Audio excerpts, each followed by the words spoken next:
So we've spoken about pain and the pain gate, and then you touched on like the Western view on these kind of things, and then you mentioned the word humanism. Yeah.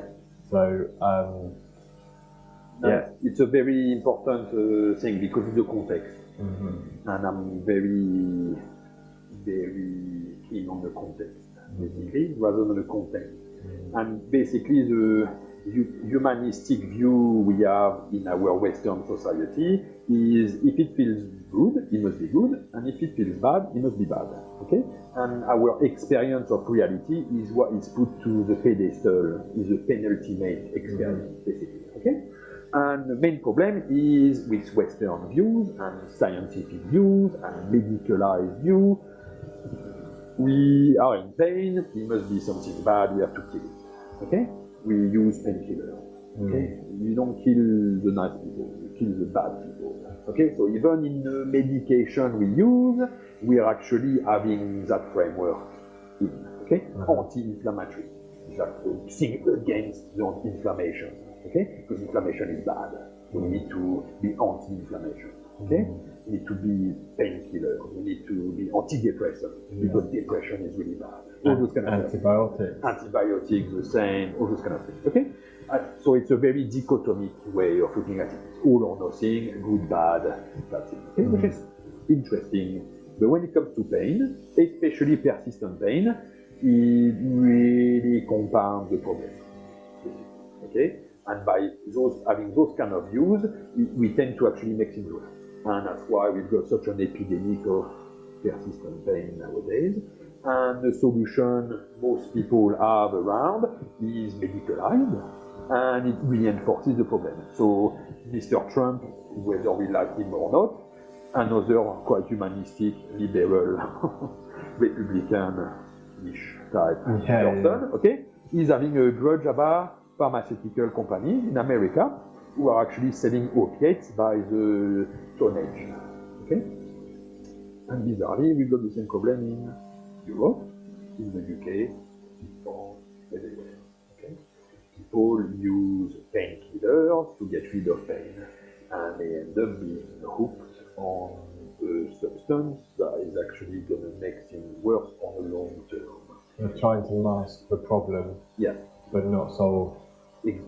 Not come up with a solution. Exactly. And the whole thing is because there's a confusion about acute pain and persistent pain.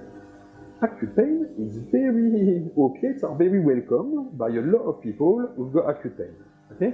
And it works very well. We don't have to have our legs sewed with a rusty saw with just a twig between our teeth. Okay? We can have some very good 21st century opiates, very well synthesized, and it's been done very well. It's very pure, it's very active, it's super. Okay? But that's just for an acute thing. 2-3 days, perfect. Okay? Once your leg is been chopped and it's healed, you should not need any more opiates. Okay? And the problem with persistent pain is that people who take opiates on a regular basis, and what happens? Opiates diminishes or makes you more susceptible to pain. It decreases your pain threshold. And bizarrely, the more your pain threshold diminishes, the more quantity of opiate you need to take in order to have the same effect. But the two systems that you spoke about within the pain gate, which one is that playing on? Mental? Ah, yeah, completely. Yeah. So it has a physical effect. So it's just central nervous system. So the central nervous system is sensitized the more opiate you take. And the more perception of pain you have, and therefore the more you have to take. Everybody will be addicted a bit or dependent, we want to talk about it, to pain-killing prescription. We'll describe that. Oh yeah, I needed to take more and more in order to get the same effect. Well, that's exactly that. Persistent pain is there's no tissue damage and there's no need of opiates because it's actually making the perception of pain worse. Okay? So we've got 3 million prescriptions of cocodamol a year in England alone, last year, in 2017. Okay? I'm not too sure about tramadol, I'm not too sure about oxycontin, I'm not too sure about all the Zarpain and the rest I'm saying. There must be buckets full of it, okay? And people are actually taking the medication that is actually making things worse. When it comes to persistent pain. When it comes to acute pain, it's very welcome. You can have surgery, you can have post-surgical relief, all those kind of things. Okay? But it to be off it very quickly. Okay? That's a bit the problem. Okay? With that whole humanistic thing, it feels good, therefore it makes it good. So I feel better taking the pills, so I might as well take more because it feels even better, and then we go on and on. So we create a program from actually trying to get rid of pain.